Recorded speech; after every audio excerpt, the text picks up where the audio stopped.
iPower One, your online media connection, celebrating 10 years.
That moment that my eye opened and said, okay, as a black male in America, there has to be more to just waking up, breathing, doing like the basics, going to school, going to class, and just going back home.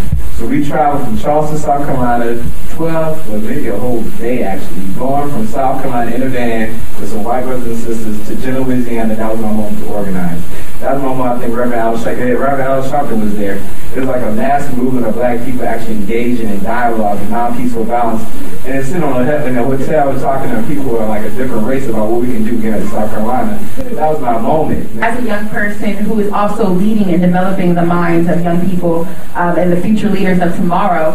We are so blessed, proud, encouraged by your examples, by your story, by your standing strong in this sea of uncertainty and craziness. The many brothers and sisters who are out on the corners, the little brothers and sisters who are out on the corners, who are gang banging, who are doing all of the things that a lot of our young people do, we can embrace them, encourage them, not be afraid of them, but speak truth to their lives, continue to encourage and point them in better directions.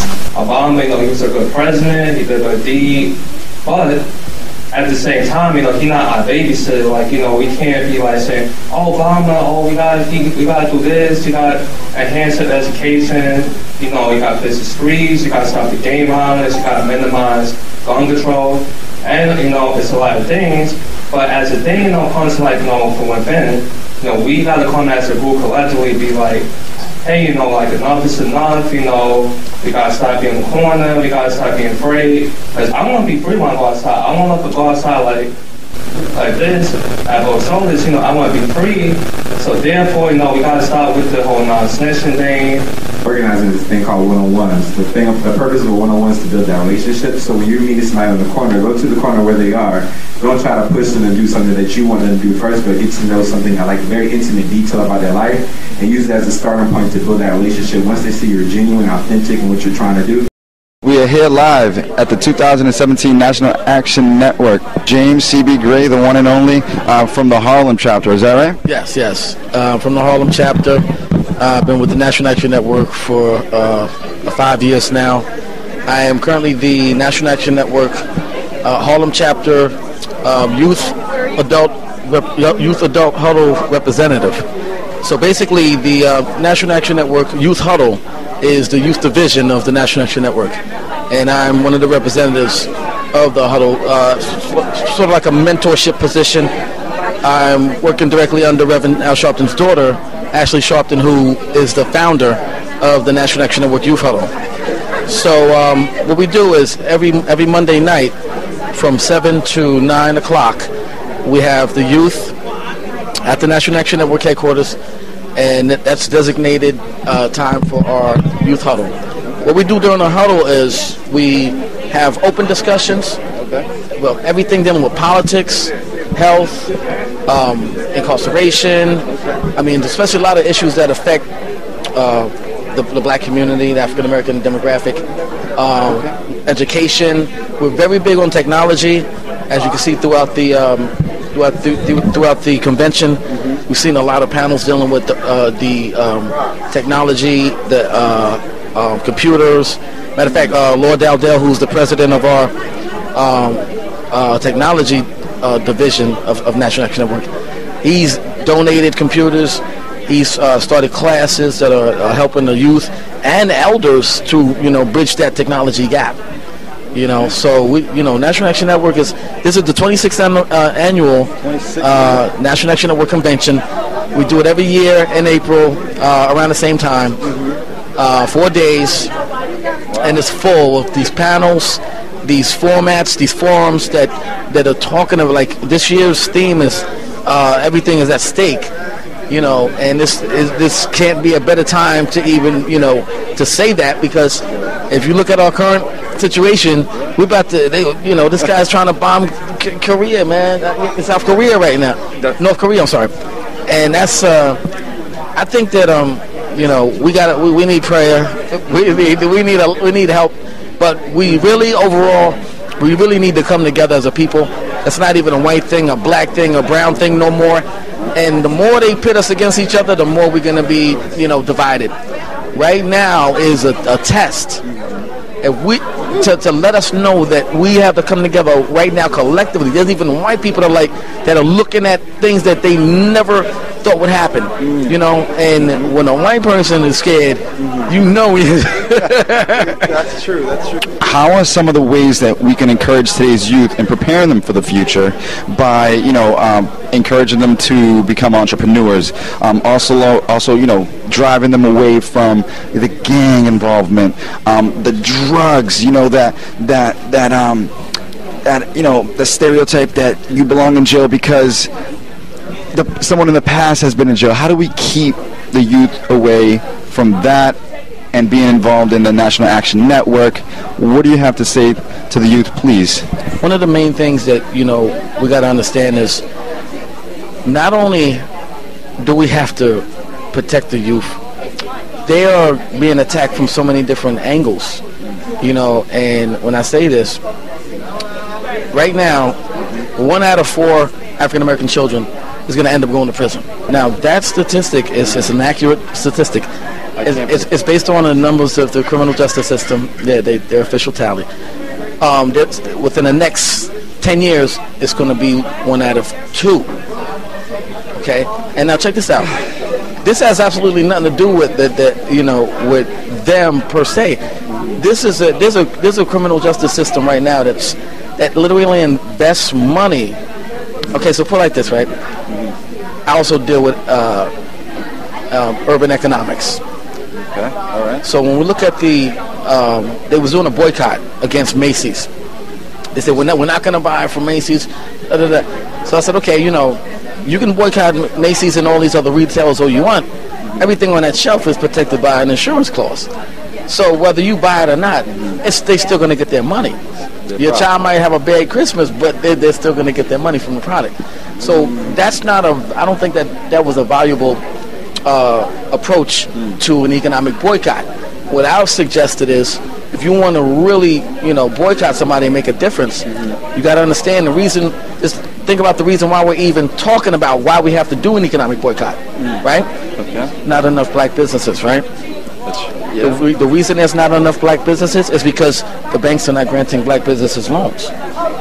Now, that's a direct violation of FDIC code. All of the major banks, Chase, Wells Fargo, Citibank, all of these guys are shareholders of the Corrections Corporation of America. They have stocks. They've invested in the Corrections Corporation of America, which is the privatized business system.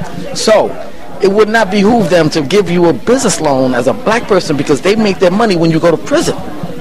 Now, with the exception of 27 black banks and credit bureaus, everybody else is a shareholder of the Corrections Corporation of America. Wow. So I said, if you want to boycott somebody, what you do is you take that money out of that bank that is a shareholder of the Corrections Corporation of America, put it into a black bank.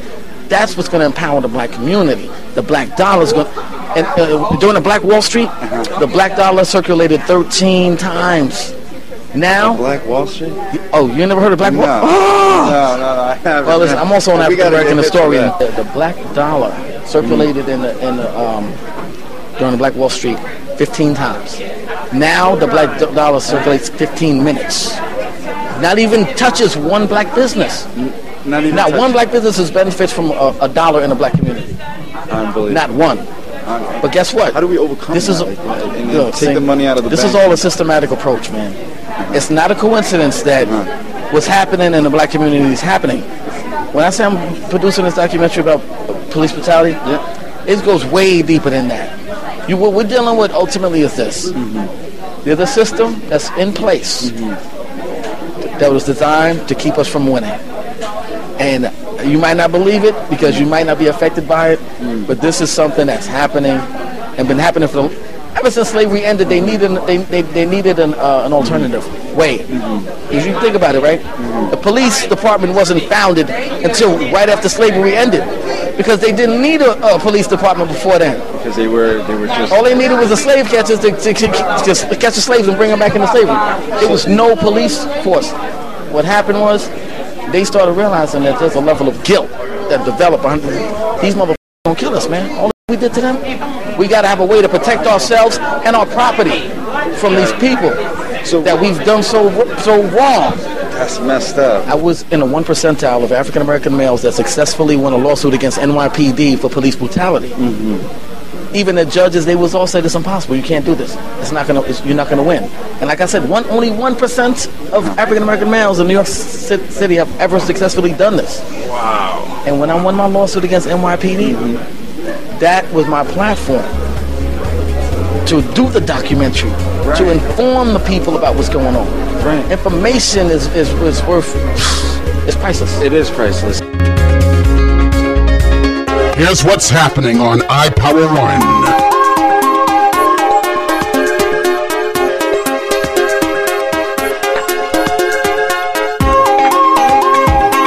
iPower 1, One Nation Experience.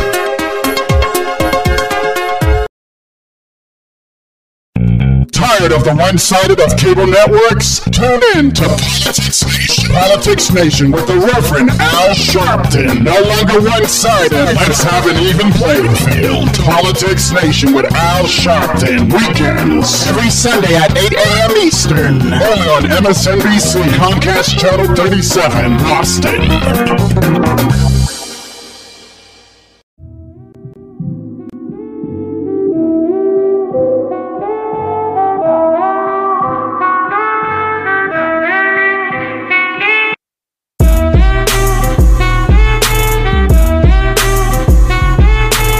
Zaire here with Mass Movement.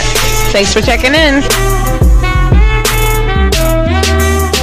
Yo, Mass Movement, we in the building representing. Shout out to Scat TV and stuff like that. Shout out to everyone who came here, the audience that's here and stuff like that.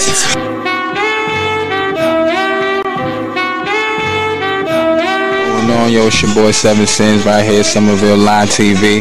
Mass Movement, you know what it is, baby.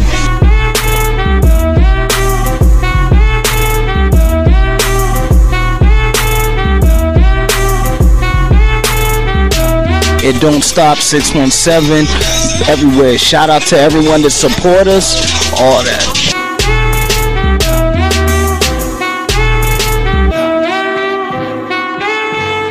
Movement, it's your boy Hardcore. What's up, family? Bossy, you know what's up, man. Bossing up, man. Let's do it. Let's get it.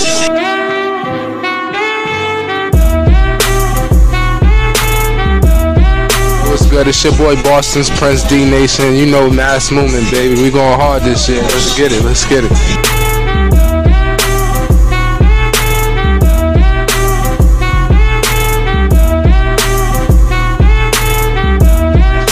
I think they are phenomenal. They're #1 up-and-coming enterprise, empire that's going to do big things. Pretty Poison, CEO. I love them. Definitely. Much love, brothers, stuff like that. Holding it down. And yeah, Mass Movement thing.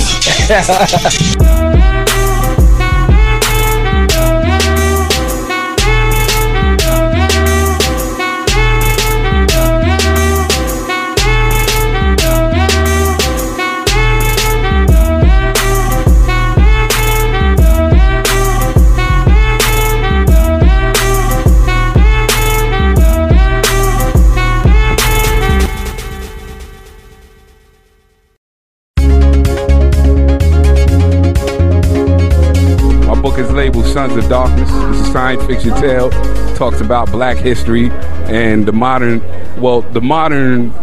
conflict between different people within our races, the rich and the poor, the old and the young, and how we need to come together to make things happen in a scientific way. I'm glad that the National Action Network gave me this chance to come here and speak and find out about other organizations that are trying to promote progressive, not just black, but progressive things for our community, because that's what we need to do, especially helping the youth and show them you don't have to go down a certain path. You could do whatever it is that your dream wants you to do. You can pursue your dreams in any matter you want to do. I'm living proof of that. What were you feeling? What were some of your thoughts going in? Did you think that that you were never going to become what you are now? And how did you transition into who you have become? Well, at the age of 18, you can't see the future when you're given that amount of time in prison. You just see a complete darkness. So I didn't see myself pursuing anything. I just saw myself as being a prisoner, and I thought my total life was gone. I lost ties with my family, lost ties with my friends.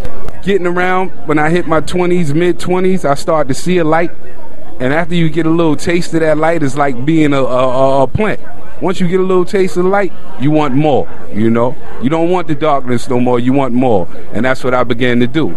So being your own, did you feel like you were your own doctor while you were incarcerated? And what are some of the things that you exposed yourself to in order to see that light? Well, you know, the word induce is that you have these things inside of you. All the tools that you need to succeed are inside of you. But sometimes people need to pull it out.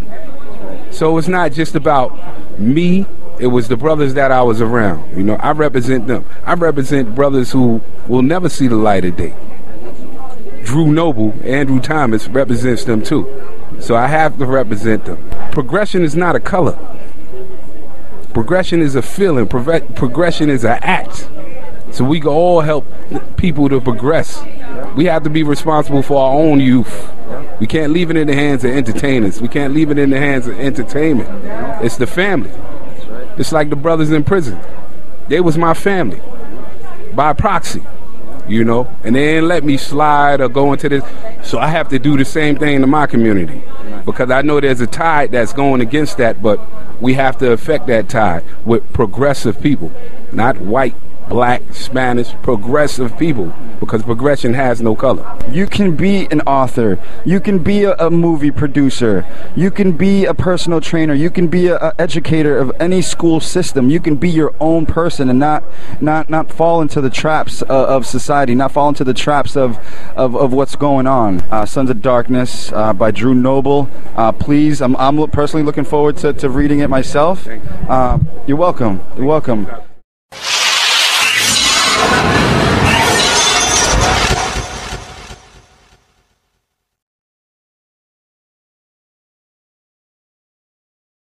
Amazing times here in New York City. Everyone knows that New York has a lot to offer. And again, you're witnessing, you're looking at one of the greatest things I've ever experienced. National Action Network. People are not afraid to talk around here, Mariah. I got a little chance to see you on the panel up there, and you were truly heartfelt. I mean, you gave me goosebumps, Mariah, and I just want to say thank you for being such a great role model and an example in the community in this National Action Network. Tell us a little bit about yourself, please. So I am actually the granddaughter of a community organizer, Edward Carter. The Rev helped establish or asked Daniel Williams, and shout out to Daniel Williams, the chair of the GLBTQ committee at NAN. He asked Daniel and I to start a GLBTQ committee within the Harlem chapter. And so for the last couple years, we've been attending the convention as chairs of that committee and members, but also Daniel and I are members of an organization called STAR. I'm the executive director, which is actually America's oldest GLBTQ radical rights organization and trans rights organization. So this panel was particularly interesting today because the gay rights movement has its roots in police conflict. That's how Stonewall popped off, sort of.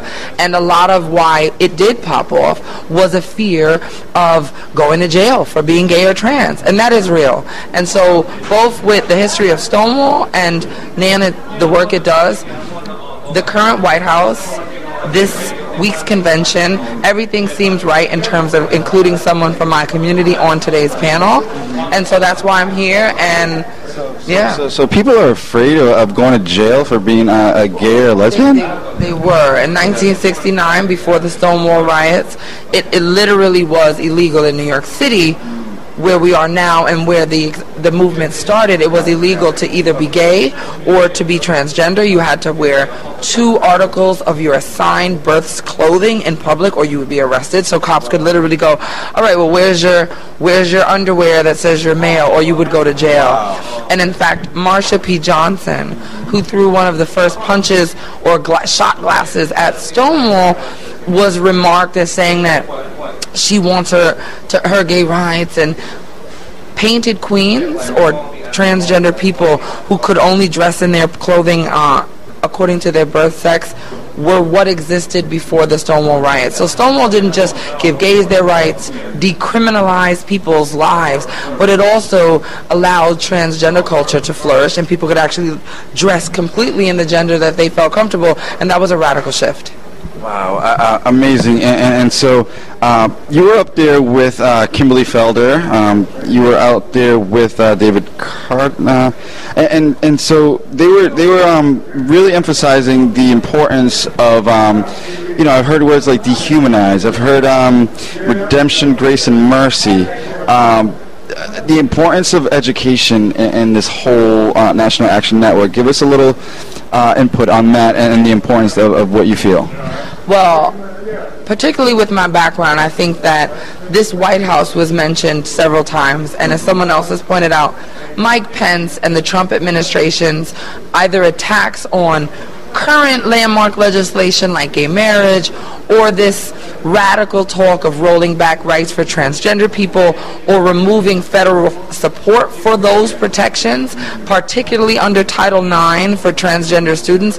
All of these actions within the first 100 days simply speaks to the type of sentiment that this administration possesses. And I think that Mike Pence, in particular, is the voice or mind, if you want to call it that, behind President Trump's policies, either redacting or retracting protections for trans people or gay people, or just his specific agenda items around trans issues.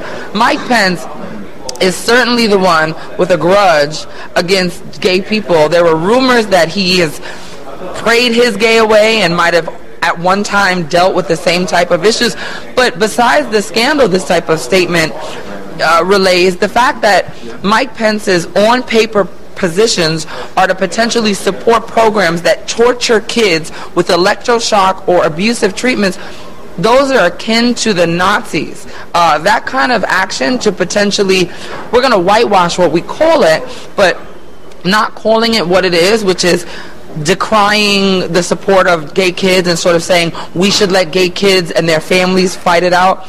Our society is usually judged by protecting its vulnerable, from animals to the disenfranchised. If we cannot stand up to the White House and say trans bathrooms, Title IX, gay marriage, whatever, but we will not allow you to go after kids or to allow states to do it by not using the Department of Justice to block those states or bring legislation against those states for allowing laws that target children. We're not going to allow that. No, not at all. I mean, that's a cowardly act. And the whole same-sex marriage. I mean, that's a given birthright. I laughed that off anyway, because regardless of getting Eric Garner Justice Garland on the Supreme Court or not, I believe that gay marriage, or the right of people to just marry who they want, it's already sustained in this country, and it would take a massive social upheaval to just, besides legally reverse it, to just reverse the sentiment of this country. And as I was remarking to you before the camera started rolling, I think that we're in an unprecedented time. So the fact that the Supreme Court is the reason for gay marriage, and that Justice Garland was added, but in addition to the fact that this administration could face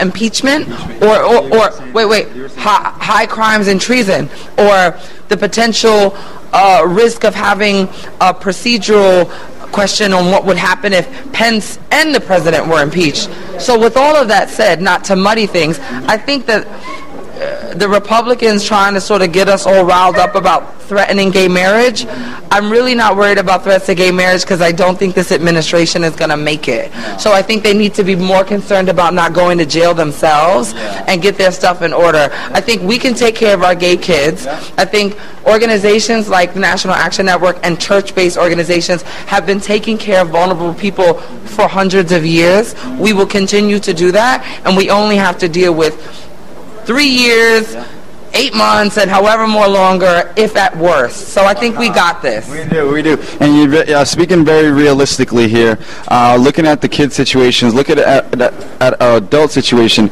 If the kids aren't okay, the parents aren't okay. And if the parents aren't okay, then all hell breaks loose. All chaos hits the streets, and that's the opposite of what we stand for. We stand for peace, unity, and understanding amongst one another. We want to feel, heart to heart. We want to, what's on your mind? One of the biggest questions of this, of like the last 10 years with Facebook and Instagram and Twitter. There are these platforms that the youth can actually utilize to voice their opinion. Mariah, don't you? Actually, also, yeah. I'd like to end with saying that was a perfect segue to the ending. My organization is holding the Trans Day of Action on the pier in New York City, on Pier 45 off of Christopher Street. This is the second time we're doing it recently annually, so this will be the second Transgender Day of Action on June 23rd.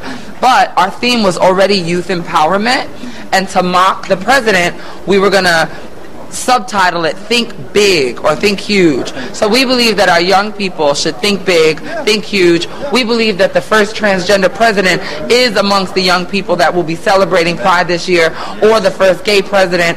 Our young people need to know that they're protected, and a number one place they can come in New York City to celebrate their history and to look forward to being empowered is the Trans Day of Action. It'll be on the pier on June 23rd, Friday, 2017, and I think that's a great way to end it. It's been amazing. Amazing as well. Thank you very much. Hug. All right. With that being said, be proud of who you are, chase your dreams, get involved, and make your voice be heard. Thank you very much. Facebook. I'm Mariah Lopez Ebony on Facebook. It was real. Mariah Lopez Ebony at Facebook. All right.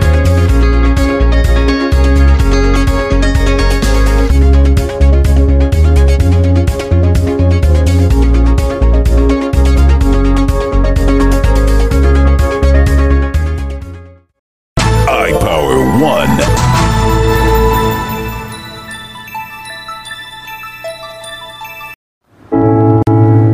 I guess sometimes things just happen. Devastating things. It's got nothing to do with fairness. Bam. Your whole world changes in an instant. And you never see it coming. That's what happened to me the day my mother had a stroke. I'm Paul George, and I want you to learn the signs of a stroke fast. F-A-S-T. F, face drooping. A, arm weakness. S, speech difficulty. T, time to call 911. Because the sooner they get to the hospital, the sooner they'll get treatment. And that can make a remarkable difference in their recovery. Protect the ones you love. Spot a stroke. F-A-S-T. Fast.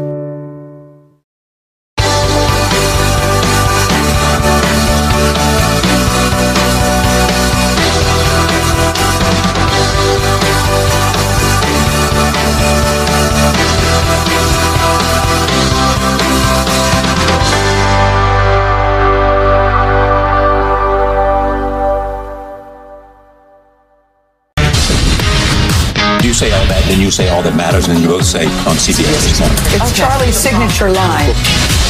So I'm saying this? No, I'm really nervous. All that and all that matters? I don't want to screw it up. Do you want me to do it as like an impression of you? Or Yes. my own voice? Yes. I'm Charlie Rose. All that. All that. All that. Pause. And all. And all that matters. What the else am I going to say? It's not all that and a bunch of nonsense. Missed your favorite programming on iPower 1? iPower 2 has you covered. Log on now to our official YouTube channel, keyword iPower 1 Nation, and check out all the iPower programs you missed. Watch now, 24/7, whether on your computer or on your phone. Stay with iPower 1. We're going to keep this message going. We also have here a gentleman who Lawrence Hayes. Yes, Lawrence Hayes. Lawrence Hayes. And I was approached by an individual upstairs about you, Lawrence. Please tell us a little bit about yourself and what your main purpose here is at the National Action Network. My name is Lawrence Hayes. I spent 2.5 years in the death house back in from 1971 to 1974. I spent 20 years in prison in total. I have a Black Panther Party connection with that issue. And basically, I spent 20 years in prison. I got out. I'm here. And my concern today is with youth prevention, stopping youth from coming in contact with the criminal justice system. While speaking, I emphasize that we have to realize, and we have to tell our children that they are worth over $100,000 to the prison industrial complex. Every time you snatch one of these kids and put a number on them, $100,000 at least is attached to that number. You know, it pays police, it pays et cetera, et cetera, et cetera. It appropriates money to perpetuate this institution. I have a program I've written called Law-Related Education. The program is about educating our children, you know, to how to avoid to see these traps and how to avoid these traps, swindles, and pitfalls that lead to their arrest. Now the education, the program that you've undergone and written and put together, you know, it's such an emotional thing to kids having their freedom. You know, kids are out there just listening to whatever music they want to listen to, getting involved with whatever gang, not really, you know, letting the outside affect the inside. You know, and does it? And the last thing that we want the youth to face is the ultimate, you know, ultimatum that, hey, you got bars in front of you right now. Why didn't you educate yourself with certain programs? Why didn't you think about that before? You know, before you talk, think. Before you act, listen. Things like this. Your program. What inspired you? What inspired you to do it? And tell us a little bit about that. Well, while in prison, I was a part of a group that did some research into the minority impact with the criminal justice system, and we saw that the African Americans, Hispanics, minorities in America were becoming more and more and more inducted into the criminal justice system, the prison industrial complex, and out of that came these type of programs. There are many different programs to approach the issue of stopping our children from entering the system. I mean, while they're there, we have to push for reforms and other things that will help, you know, get them on the other end civilized and productive people.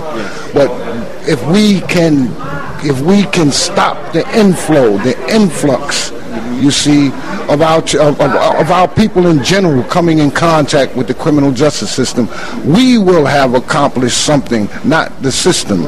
You see, to be dependent upon the system is to always feed the system in order to deal with the system. But if we come up with ways to prevent our children from coming in contact with the criminal justice system, making them more aware, then we've done what we needed to do. You know, this thing about you know, giving a kid all you can give him, you know, give him sneakers and cars and all that. Maybe that'll keep him out the criminal justice system, or trying to beat it out of him. It's not happening. We have to catch these kids between middle, junior high, and middle high school. You see, when their minds are beginning to form and formulate around their community, what's going on in their community, we have to begin to stop these kids from having a free ride. Get them out of school and send them to barbershops and beauty salons. They can learn how to do hair, etc., and they can learn the entrepreneurship. Those are things in our community that we control. We don't need no funding from Wall Street or entrepreneurs. This is something that brothers and sisters in barbershops, beauty salons, etc., can do on their own. You know what I mean? And it gives these kids something to do and gives them a trade. We have to begin to take control of our children. You understand? And encourage them to ultimately really embrace themselves and not let the outside world embrace their passion. Passion is a very powerful thing, whether it's a sports player, whether you are into arts and theater, radio, being marketing, because a lot of people are into technology. The youth, you love technology. If looking behind a camera is what you want to do in life, then do it. If writing is what you want to do in life, then do just that. We are encouraging to be you. There's too many people controlling the controllables. You know, just act accordingly. Go and grab a book. You know, get involved in the community. Of course, it's going to be tough at first when it's a new experience and you're going to feel these emotions that, oh, I can't do this. I can't. Why me? Oh, this is too good to be true. I'm telling you, if you want something, go for it. You're looking at a live, living proof that things can happen, and there's consequences when it comes to certain things, and you don't want it to be too late. Yeah, I like to say this on that point. I mean, I spent really over 25 years in prison, going back on violations because of political activities. But I mean, I'm living proof. Since I've been out of prison in 1991, I've worked for the United Nations. I spent 5 years working at the United Nations. I've worked in schools. I've worked with social services. I've worked with the mentally ill.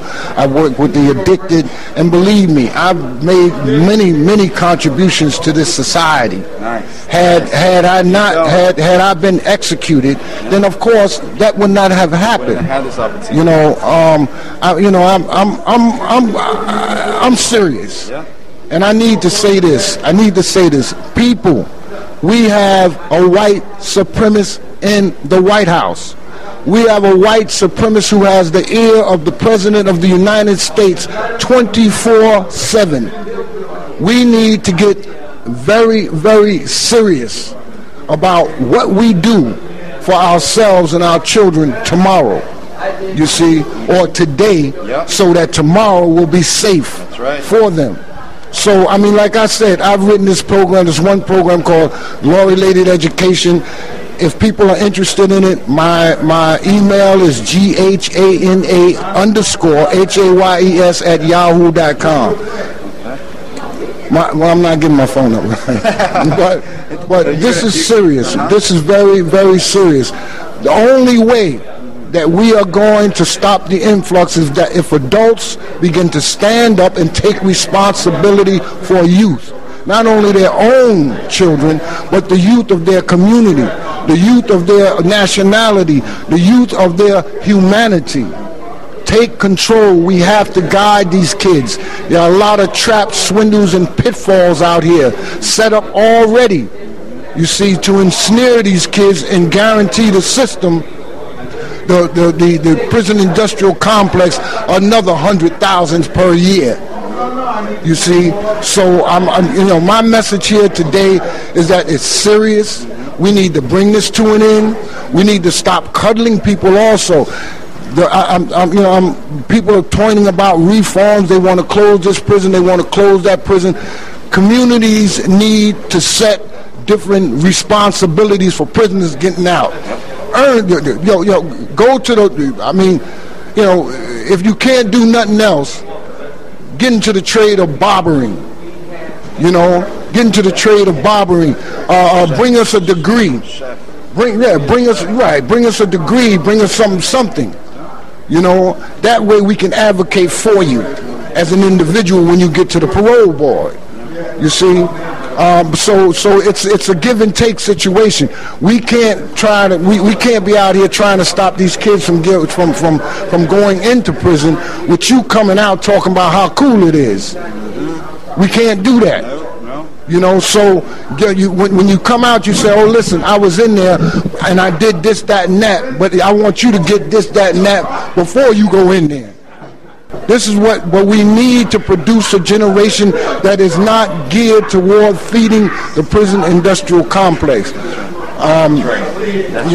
That's right. I mean, powerful message. Please. Change is possible, and impossible is nothing. You're again, so much energy, such an important event, such a historical event here, the 26th annual National Action Network in New York City. Please, I from my heart to yours, I encourage you to continue to spread that positive message. In God's name, I pray. Amen. Thank you. You're watching iPower 2.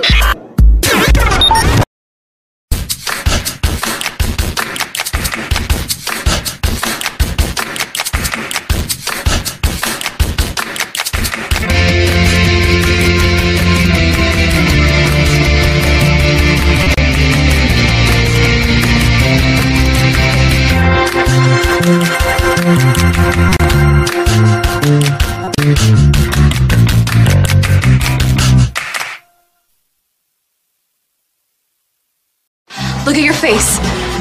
And your hands. Oh, it's still getting worse. Is it your allergy? There were peanuts in the brownies, right? Peanut butter. Oh no, I forgot. What? She asked you. Call 911, so sorry. Okay. Every 6 minutes, life-threatening food allergies send someone to the hospital. Always avoid your allergens and talk to your doctor about a prescription treatment you should carry for severe reactions. Learn more at faceyourrisk.com.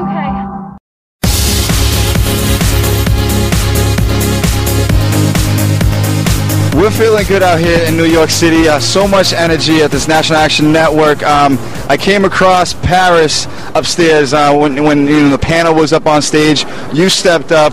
You were saying some things up there, man, and I really admire that about you, Paris. And so one of the questions you raised, you were emphasizing about the youth. Tell us a little bit about why you came here today and the message and what you want people to feel about you. All right. The reason why I can't talk to you, or to the camera. It's all good. All right. The thing is that I wanted to I want to lead the voiceless. I came out here. I want to make a difference in my community because I feel like a lot of people they need uplifting. So therefore, like Obama with the whole Obamacare and healthcare, I feel like it comes from within.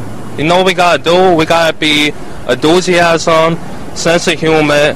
And we gotta start having a little more pride in our community. So we gotta bond strong. We can't crumble unless we can't crumble unless they break us down. Exactly. So I feel like therefore every beginning have a good ending based on how you decided. So I feel be honest with you, Obamacare, I feel that it was a good care, but at the same time Obama not a babysitter. He can't like the gun control. Think about the gun control and the education. I feel that we can correct it, but don't forget, we can't be handcuffed to a grade. Don't let a grade handcuff you. Like I can get A, a B, a C, but that doesn't define my level of intelligence. So my mental capacity is is based on my inner self. So I feel like, as a black community, all that gang violence, the drugs, I feel that being illegal, I feel that we can, make a voice and speak on it. Because if we don't speak on it, I don't want to sweep them under the rug. Right. Yeah. So I feel like, as a black community, it's not just a black community, white community, we're equal. We're human race. I feel like we got a bond Because, you know, if we don't bond, what's going to happen? Corporations are going to overthrow us. Right. So I feel like, you know, I have respect for the Congress, Obama, and Trump.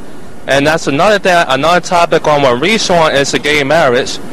And I feel like gay marriage, you know, and we can't simply say we were born for it. You know, it's a conscious and well-being. Right. Because, you know, the concept of gay marriage, you know, people can't reproduce. However, you know, we gotta let people make their decisions.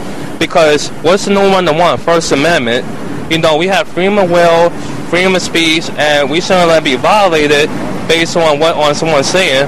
Right. So therefore, another topic on the reshoring is like the gun control.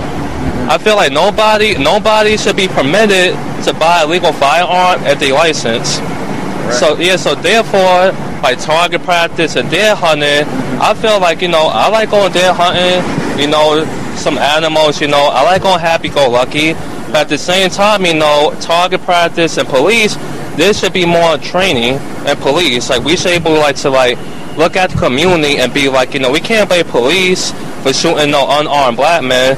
They doing it to white men, Asian men. That's bad. Yeah, that stuff that's going on right now. Yeah, we doing it to white men, Asian men. I feel at the same time we doing it to all these people. So black people got we gotta stop the genocide. If we minimize the genocide, we'll be a black community. Like, we can't let it be like, oh, an officer killed a black man. Oh my God, I can't believe it. Right. But black people killing black people today, that leads to black genocide.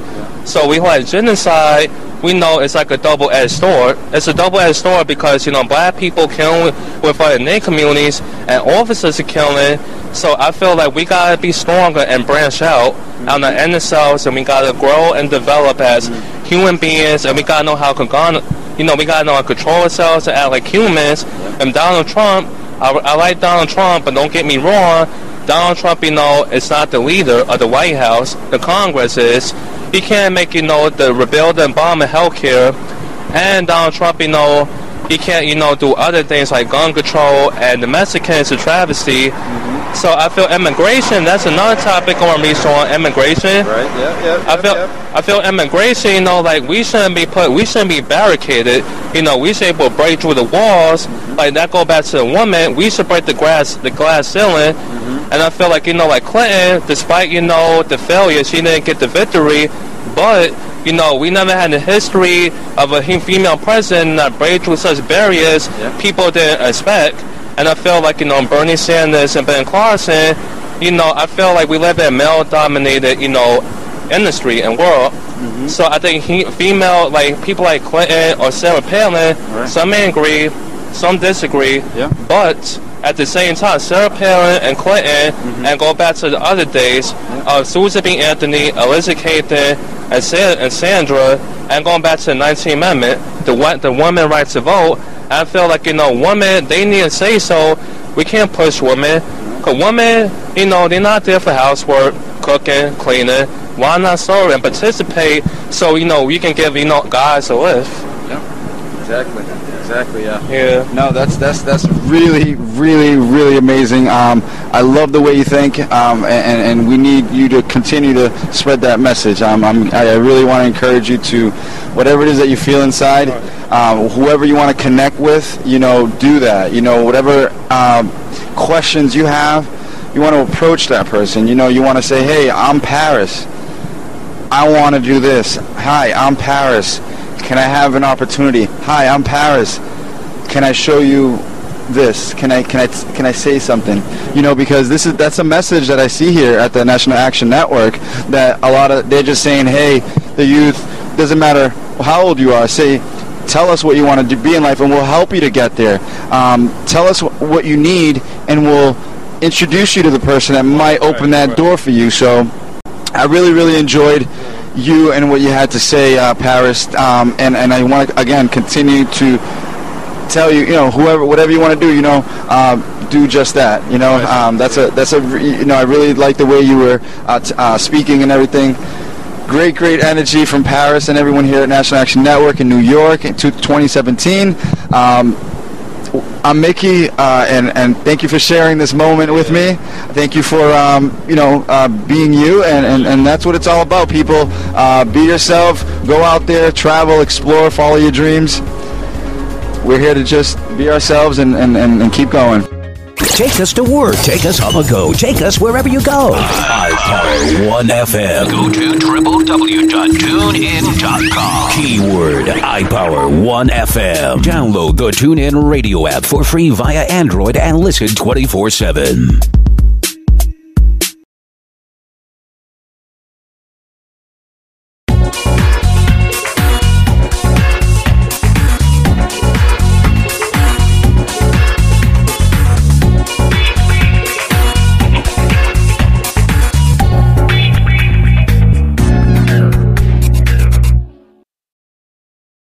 You see, my mom's double shift wasn't in vain. Low achiever, at risk, disregarded. I will break that chain. Pain, disease, death, cigarettes were to blame. But I overcame the block.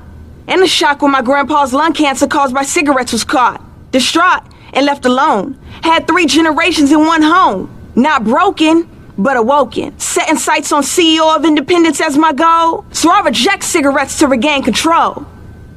Keep it fresh. Live tobacco free.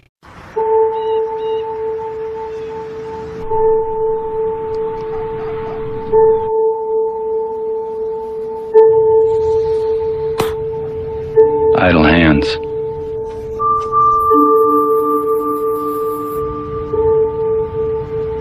They say they're the devil's workshop.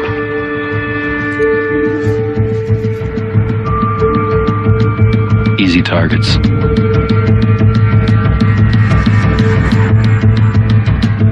Quick to kill time.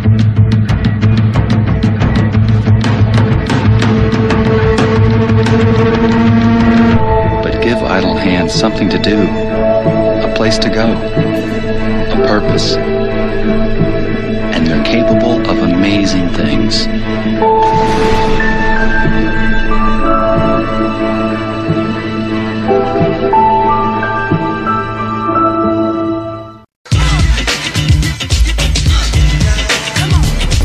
You're supposed to be innocent until proven guilty, but the way the system is you're guilty till proven innocent. Little did we know Kalief Browder was already dying inside the day we met him. At the easy age of 22, he'd already learned more about America's criminal justice system and endured more than any soul should ever have to. That's Kalief there on the floor inside Rikers Island, New York City's most notorious jail, beaten by a gang of fellow inmates all caught on camera. At the age of 16, he was arrested and sent here for allegedly stealing a backpack. It was like hell on earth. We were beaten, stomped by the correction officers, and they was just beating on me. Beatings captured on surveillance video obtained by the New Yorker magazine, which first brought Kalief's story to light. In this video, we see him being escorted to the prison shower. He appears to speak to the guard, who in seconds is seen slamming him into a wall and then to the ground. And I cried myself to sleep because it's like, I want to go home, and it's like they're not letting me go home. To go home, Kalief's mother, Vanita Browder, needed to post bail of $3,000.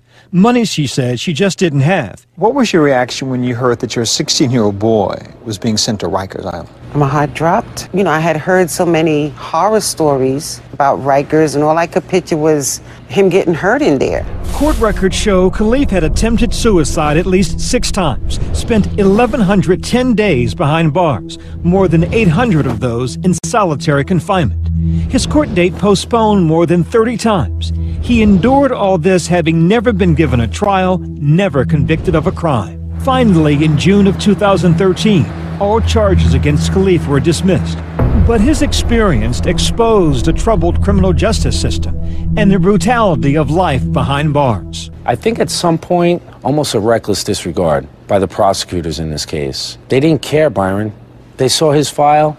They saw that he was in jail. And he'd probably take a plea, and they were hoping he'd take a plea. The judge told me that if I plead guilty, I would release from jail that same day. But I didn't do it. You're not going to make me say I did something just so I could go home. When we first met him, November of last year, he was doing better, he said. Earned his GED, started classes at Bronx Community College, pulling a 3.56 GPA. But the psychological trauma from jail had taken its toll. And when he first came home, he would just walk the 4 corners of the driveway. You hear animals do that have been confined to a space. Yes, he did it. And I had to watch my baby go through all of that. In the last year, Kalief grew depressed, deeply paranoid. You know, deep down, I'm a mess. I feel like I'm a grown old man. And then 2 Saturdays ago, 2 years after his release from jail, Kalief Browder hanged himself with an air conditioner cord in his home in the Bronx. He was 22. I didn't know what to do. Can you imagine finding your son and he's hanging with his head back? Kalief's death made national news, and messages of outrage mixed with sympathy flooded social media. John Legend wrote in an op-ed that New York failed Kalief. Lena Dunham Instagrammed his photo and called for reform. Our interview with Kalief went viral on Facebook. What we now know is that Kalief was due in court to face new charges of disorderly conduct the week he took his own life. His family said he was scared to go back into jail. By now, the beatings he endured in Rikers had been seen millions of times online. What did Rikers do to your son? It destroyed him. It destroyed him mentally. Has anyone apologized to you from Rikers? No. From the prosecutor's office? No. What do you hope happens now? I want them to be responsible, to admit that it was their fault that my son is dead. He spent 3 years in hell. It sounds like you're in that hell now. I will be in hell until the day I die because I found my son hanging. If your child is murdered, you have an immediate anger towards that person, and you want that person found, you know, and pay for what they did to your child. It's not one person, it's a whole system that destroyed my son. And I want them all to pay. I deeply wish we hadn't lost him, but he did not die in vain. New York did away with solitary confinement for 16 and 17-year-olds. Plans were announced to fix crowded dockets in courts to ensure the right to a speedy trial. There are also calls for change to the cash bail system. Currently, only 12% of defendants in New York City make bail. We're in a quest for justice right now, Byron. Paul Prestia, who helped Kalief file his civil suit against the city, says it's not enough. Reforms are all nice and well, but admit you did something wrong here, because that was always Kalief's message. How many young men have to go through this? 99% of the critics that talk all that junk, I promise you, they wouldn't have the courage to do the job that the correction officers do. Bernie Carrick knows the system from both sides. The former chief of the New York City Police Department, he also ran Rikers Island for years. And as a convicted felon, he spent time in solitary confinement. As someone that spent 60 days inside solitary confinement, it creates paranoia. It makes you insane. But he cautions the city against bowing to public pressure and implementing changes, he says, that could put Rikers correction officers and inmates in danger. If you take solitary confinement away from the correction officials, you're going to see a major increase in violence. These are kids that come from gangs. These are kids that ran the streets. I think is very dangerous. So what would you do? What were your suggestions to improve Rikers Island? I think you keep that. You charge the staff that violate the law, and they're locked up. It's not hard to imagine the life he might have led if he had made it. I have the medal hanging on my bed. You see it in the remnants of the life and the people he left behind, like Elizabeth Payams, a program director at Bronx Community College who worked closely with Kalief. Associate's degree. She says she's working on getting Kalief his associate degree posthumously. It's for you. Thank you so much. What do you want the world to remember of your son? To remember him for the stand-up person that he was. He was a good person. The kind of person who turned down a plea bargain on principle, whose story may help save others like him. If I would have just been guilty, then my story would have never been heard. Nobody would have took the time to listen to me. I'd have been just another criminal.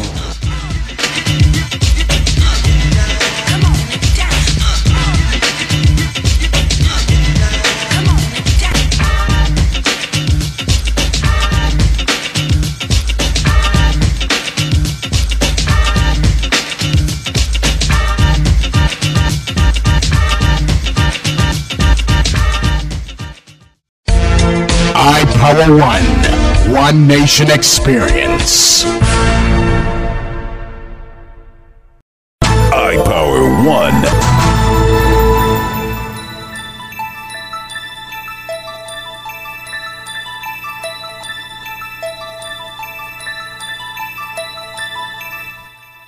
Get up, stand up, stand up for your right.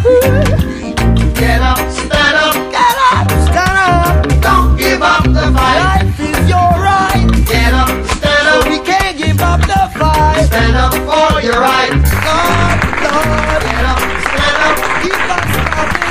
Don't give up the fight. Since August 8th, 2014, it's been a hard struggle. Yes. It's almost like walking again, taking baby steps to get myself and get the family back together. So much of a hard tragedy. I do a lot of speaking to youth, just to encourage them, to let them know we have your back. And a lot of times, what we don't understand is that we have to sit back and listen to them. That's true. We can't always just talk over these kids. We have to sit back and just listen. And once you get in tune with them, they tell you what you need to know, and then you can help them with their best interests. But yeah, that's basically what I've been on to encourage you, and just keep pushing forward with that. I appreciate all the love from all over the nation. When this happened to us last year, I was an adult with a child. My daughter, she was 3, she's 4 now. So, she knew my father, and we spent a lot of time together. And like I tell people, we fought hard, but we loved hard. So, those memories that you have, those are the memories that you hold on to, because you okay?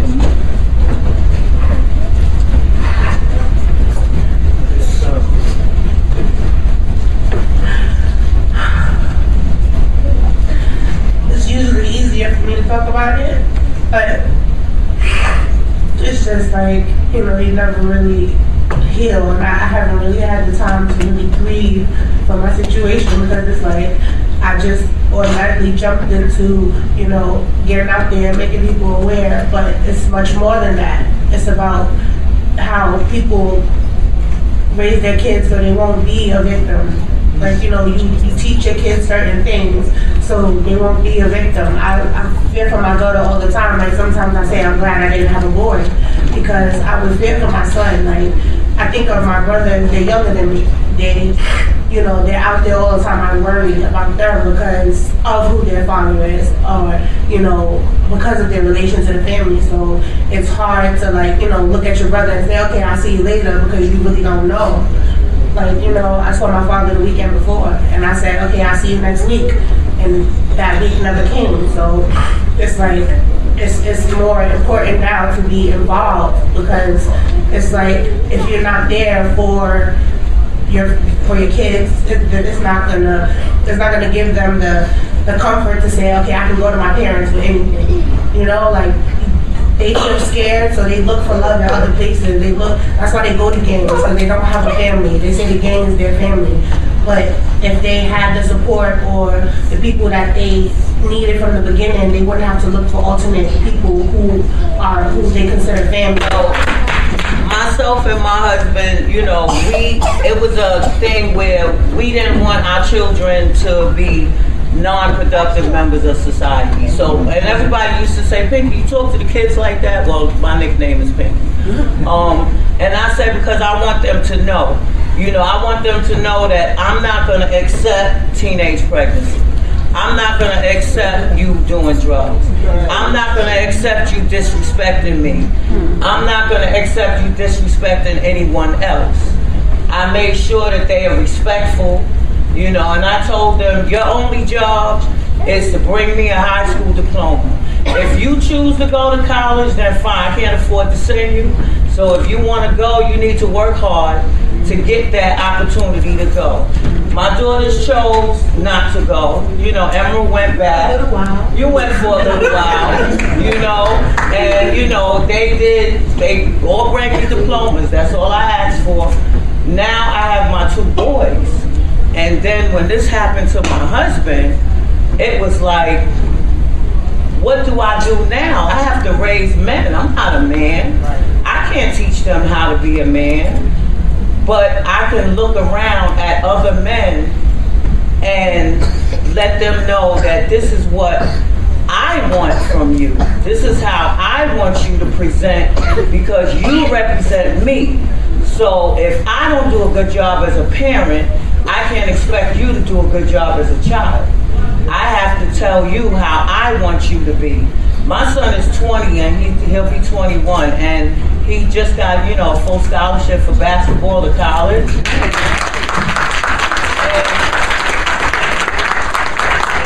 he has a 3.8 average, you know, and he's doing very well. And he goes to school in Newark. They all live in their own apartments. But you would swear I paid their bills because I call them, I want to know who's in their house, who they leave there if they went out. You know, I want to know everything. And they say, Ma, you know, we grown. You know, okay, y'all can be grown, but until I'm in the ground, I'm going to worry. And y'all need to answer my questions. And I need to know.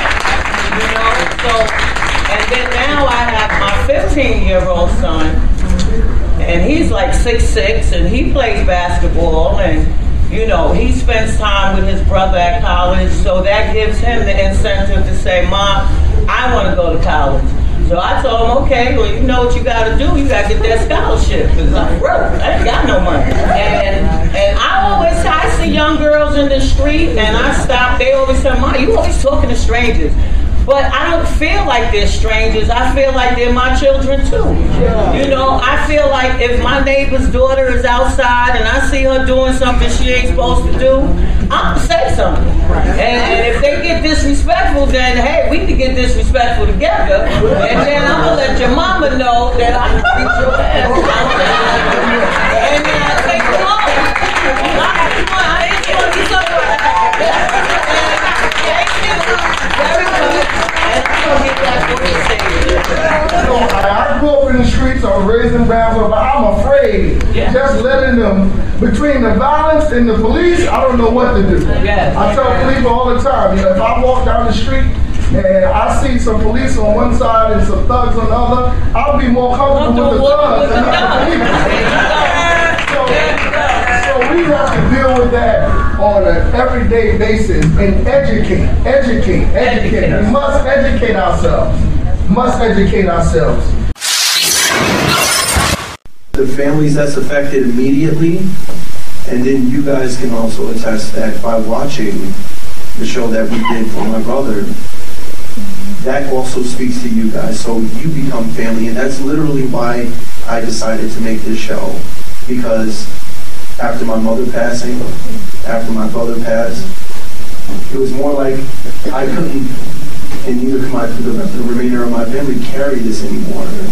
So we couldn't carry it on our own shoulders anymore, and I continue to fight. And people think like, wow, you're strong, but realistically, I'm weak, I'm broken. I mean, my mother is gone, and that's the hardest thing for me to take. When it came to Kalief, my brother, my youngest brother that I couldn't protect because he was away and you can't get to him, I took up a fight like, you know what, I want to close Rikers, I want to bring justice, or what justice looks like to our communities, and I brought Black Lives Matter to New York as an abolition movement to bring out the thought of we have human beings behind cages that are never being able to have their story told.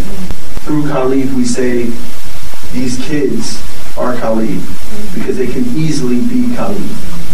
I mean, it's not that Kalief wasn't stronger than a man because he did the unthinkable by saying, I'm going to not take a guilty plea. That's saying, I'm going to make the system work for me. And it's a victory on one hand, but a tragedy on the other. He lost in the long run because of that fight. And then my mom, who lost in the long run because of that fight, we're just watching our family relocate to the cemetery. We have to stop going with rally cries that we don't fully understand. Like, close Rikers. Yes, it's a very worthy thing to cry behind and to rally behind, but let's understand what that really means. And what it means to us is one thing. What is written and how they're going to put that into practice is what we need to start understanding, like raise the age. So when we say raise the age, yeah, it's a victory that had lit finally. But what does it look like? Because it doesn't look like Kalief would have ever been affected by it. Raise the age would not have touched Kalief. And so when we have fake or lip service, we have to call it for what it is. De Blasio is only saying it to shut down, close Rikers because it's election season, people. He's had 4 years to F us over. And now he wants just 4 more to F us over more. Okay. When are we going to stop following behind slogans that sound good, that we started in the streets or in our communities, suffering, and then they take over and say, here's what it is, we're going to shut this down, or we're going to raise this age. It's not rocket science. It just is not rocket science. We understand very clearly how to work with people, let's say, who have drug abuse problems. When it was in our neighborhood, we were locked up and we were put in jail. Talk about it. And we were always told that jail is where folks need to go if they're on drugs. But now we have an opioid problem in Staten Island, and the police have the antidote. They walk around with an antidote in case they overdose, they can bring back to life. That's amazing. And they're told that they are people who are suffering with self-esteem issues, and they're treated as human beings who have a problem. That is the correct way to do it. But I don't know what happened to us when we were left to be leaned to the side. If we got anything in assistance, we were sent to jail. That's right. So we know what the answer is. We just treat people differently depending on how much melanin they have in the skin, and that is a honesty that we have to say to move forward. It's not playing a race card. It's just, it is what it is. And the way the system is set up, you happen to benefit from a privilege that I don't benefit. You didn't cause it, but depending on what we both do, you may help perpetuate. I'm here. Can you see me? Because I feel like I'm invisible. Like this whole place is invisible. If it weren't for the nightly news, no one would even think of this place. But down here, things look different. Down here, our spirits are bright, and our dreams are vivid. And if given a chance, that's what the world would see.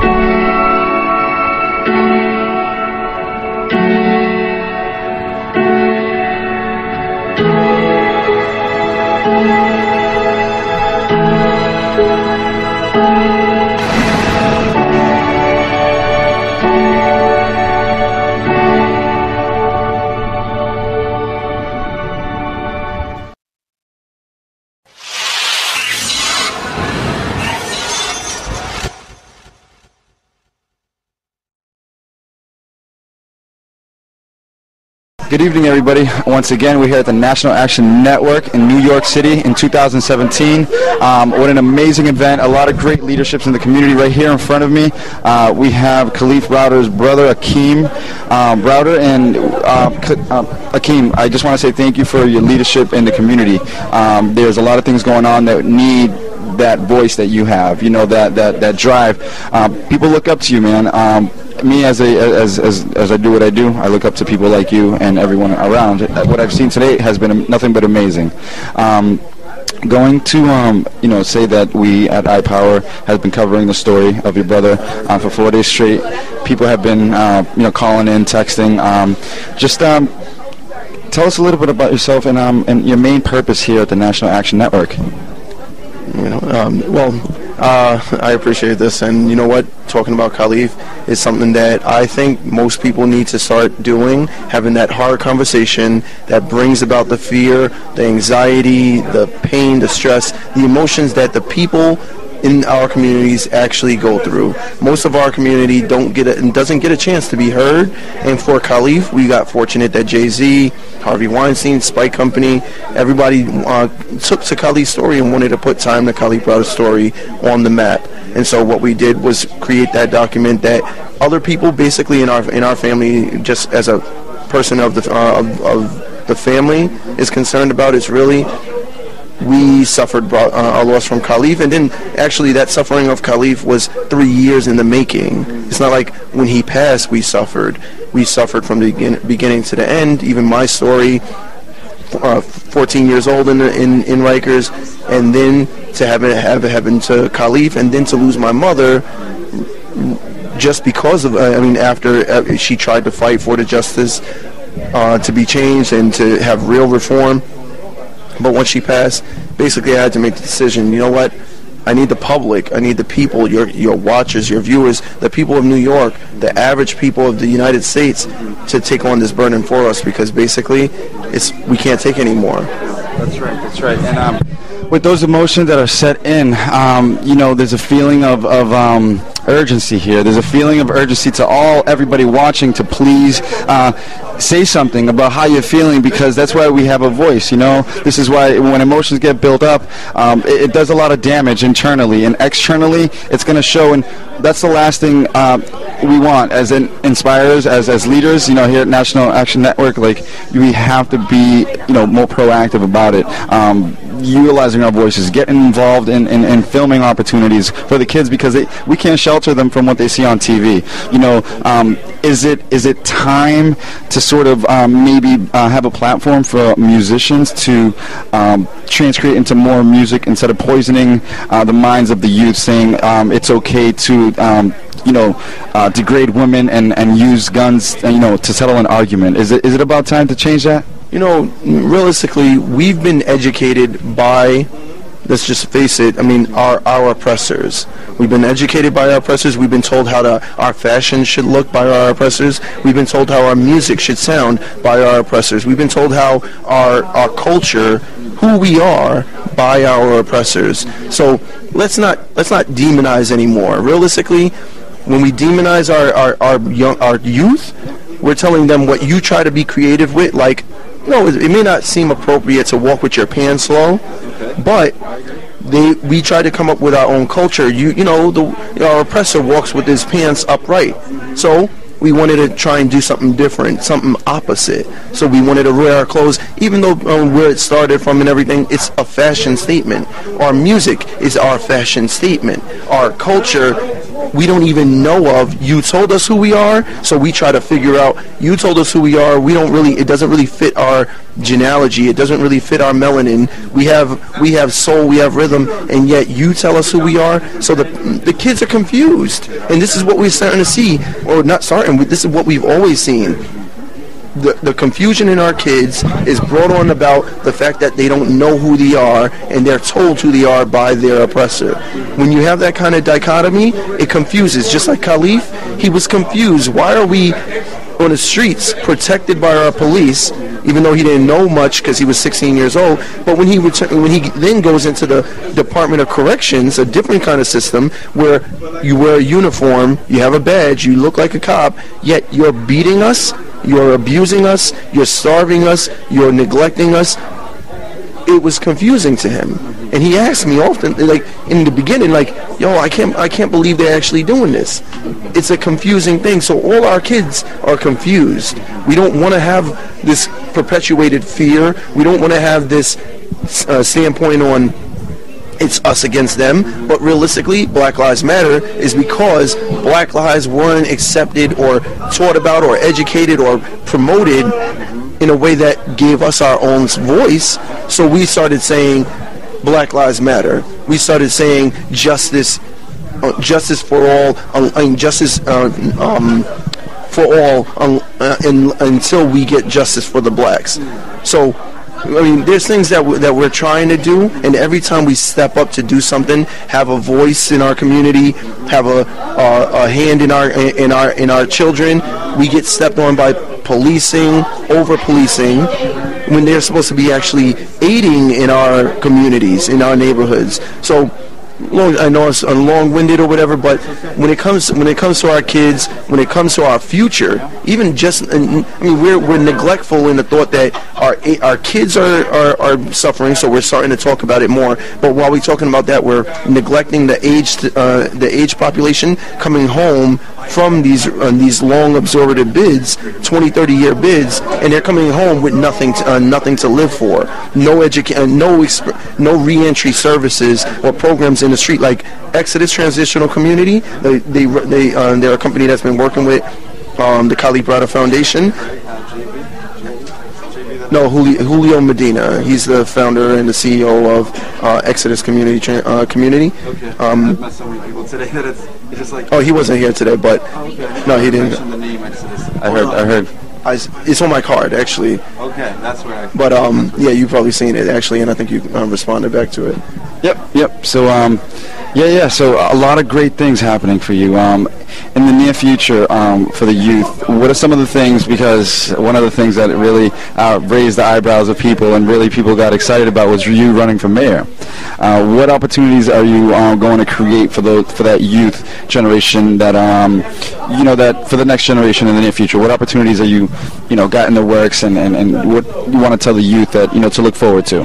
So actually, just to start off, sometimes in our communities we don't do the political thing. We say it's politics, and politics is not for us. The common terms, and that's a disenfranchisement and a disservice to our community nonstop. So the only reason why I'm running is not because I wanted to, not because I thought of it myself. I was approached by congressmen, senators, secretary of state to say, we've been getting a lot of calls and they want you to run for mayor. And so I think you should actually try it because it sounds like it's something that is definitely possible. It's only to say that the people are starting to have hope. And they hope that that hope really looks like somebody comes into our communities that looks like us in a mayoral position. So maybe we can hope that, Obama did it. He started looking out for us. He looked like us. We voted for us. So as a person that brought Black Lives Matter in an abolition sector to New York, I marched in the communities of every borough. I get arrested with the community, and I overcome with the community when it comes to Kalief or the oppressive demographic that I serve. So what I'm really looking forward to doing with this position is the promise of, your voice is going to be heard. I mean, as a mayor, I can't say what we've had in the past, but all I know is what we have in the future is hope. And with that hope, we have the responsibility as servants, civil servants, to bring that hope to fruition. That's right. And in hopes for a better future, we got to give ourselves that forgiveness. We got to give ourselves that chance. We got to actually believe in ourselves. I know that's a struggle out there for a lot of viewers in the community. There's opportunities out there. You're looking at an example. If you put your mind to something, if a door opens, please, there's nothing wrong with failing. We're all human and things happen. But the most important part is to connect. To go out there, show up. I've heard the word show up so many times tonight, and that's one of the things that we want to encourage you guys to do is show up. You want to write a book, go for it. You want to own a shoe company, go for that. Whatever people tell you're crazy for, go for that, because you are you. Yep. Just like our fingerprints, we're all different. No one can change that, and that's the one thing about our unique path that a lot of times they tell the kids, okay, go to school for business. And they don't feel it, but people like to do what they're told. So if a child is told, okay, go to school for this, they're like, okay, what other? There's no revolving door, so they feel stuck. I just want to say this also, real quick. We need to start thinking of things that we haven't thought of, like. One, when it comes to closing Rikers, I don't advocate close Rikers. I started. Should we close Rikers Island? Well, I started shut down Rikers with the intent to say So in 2015, August of 2015, after my brother passed, I started shut down Rikers, and that was the thought that we don't need jails anymore, killing our kids or teaching our kids how to commit suicide or be gladiators when realistically they're kids. Let's treat them as kids. Let's come up with different ideas besides the penal system. We don't need a penal system that is only bent on punishing our kids. It's a penal system. But why don't we come up with innovative things like mentorship programs that the community and the kids in our community can benefit from when it comes to opening up new job positions? That's one thing. But they don't want that because there's no real control and order in that. And money isn't the key for them. It's power. If I have your kids, I got your family enslaved. I have your father, I have your kids enslaved. But we keep on talking about the kids, and yet we don't involve them in the policies and procedures. We don't involve them in the politics or the lawmaking process. Yet, when it comes to the students in John Jay College, they've been the most advocating, the most passing laws through that college or other colleges like that. Our students are doing this. But when it comes to adults, we think we know the answer. It's not really like that, though. And it's unity. It's unity in the connection from the heart and mind, because a lot of people out there, like you said earlier, politics. That is disrespectful. If you re-look at us, if you rethink and recycle your thoughts, you got to respect yourself, as an individual, and say, if I'm feeling something, I can fix it, because, everything, there's a solution for everything. It's not guns, it's not fighting, it's actually going out there, feeling that emotion, undergo that experience. Nobody's going to come around and sprinkle experience on you. You have to go out there and fail at something, and succeed, and remember that emotion that you did feel when you first got that $1,000 check or something, or when you got hired at Foot Locker and you were so proud of it. Most people don't even want to clean the floor because they're ashamed of starting from from the bottom. Yeah, but that's a start. We all have to eat. We all drink from the same water, and that's the message that I've felt tonight, that we are all one. There's no fear in utilizing that voice. We all have a vision, and we're here to make that vision come true one day at a time. I've had the utmost amazing experience. I didn't expect this at all. And seeing everybody unite like this has been life-changing, and in hopes of the future to really... Oh, it's okay.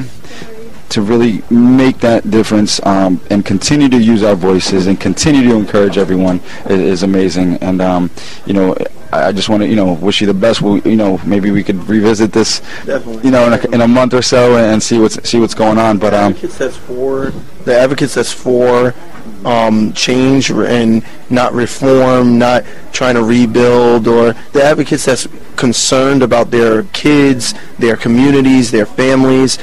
Those advocates like doing this right here, or National Action Network, or places like Exodus, who understands the community's problems. Those are the people that I'd like to see in power, because it says we care, we put our time. I mean, companies like us, we're nonprofit organizations. We need the support, and if you believe in the support of nonprofit organizations that are trying to be in the community and been in the community actually for long periods of time, showing their persistence and not being funded by the government and taking bribes or these kind of communities, if you believe in Kalief and my brother's story and the programs that we're trying to initiate, I'd urge people, you know what? Help out. If you can't help out with your time, make a donation. That donation goes towards the programs that we're trying to fund. Like, what we don't have is a proper proper diagnosis in the DSM, which is we have people that's going to jail, suffering mental stress and PTSD on Rikers Island or jails like it, and yet we title them what we would do the same on a person on the street. Mental delusion or paranoid schizophrenia or stuff like that, right? Yet they suffered something totally different. So what we started is a post-incarceration syndrome, if we can prove that post-incarceration syndrome, what we called PICS, P-I-C-S, post-incarceration syndrome, if we can prove that this is a real, and we know it's a real diagnosis, it's getting it into the DSM so that we can have it properly diagnosed, so that means it's properly treated. And then we don't have to give them medication like they gave to my brother, saying that he has multiple personalities, so they gave Risperidol, which has a 17% risk factor of suicide. So this is why then he committed suicide, and you gave it, and it says 17% risk factor of suicide between 11 and 21 years old if it's given between that. Well, he was between 11 and 21. And so it's not a confusion on why he committed suicide or why he was suicidal while on Rikers and at home. We need a proper diagnosis. And if we don't stand up for our families and our relatives and loved ones or our community members, then they're going to continuously misdiagnose our family members or our loved ones. They're going to continuously send us through the system, and they're going to continuously get us to desensitize ourselves so that we don't care about what's happening, because it's that stupid term, and I use that loosely, but it's that thought that you did the crime, you do the time. That's been engraved in us for so long, and times change. We all know that time's the only constant, and we need to continue that change. And change isn't impossible. Change is going to take you, I, everyone around us to do our part and continue to spread that message and continue to inspire others, man, because it's within us. And Tupac, said, "I'm not going to change the world, but I will spark the mind that will change the world." And so, my teacher actually. Tupac, he's infinity. He lives forever. Yes. And every workout I get in, he's on. Right there. I just got goosebumps just now, and he just had such an influence on such a deep level that a lot of people won't understand, and they'll reject. But accept that there's people out there that are philosophers. Accept that we are renovating time. We are doing new things, and when people condone things they haven't seen, they'll call you crazy. They don't know what it looks like to have anything other than what they have now. So that's why I encourage people to be the innovative change maker that you are.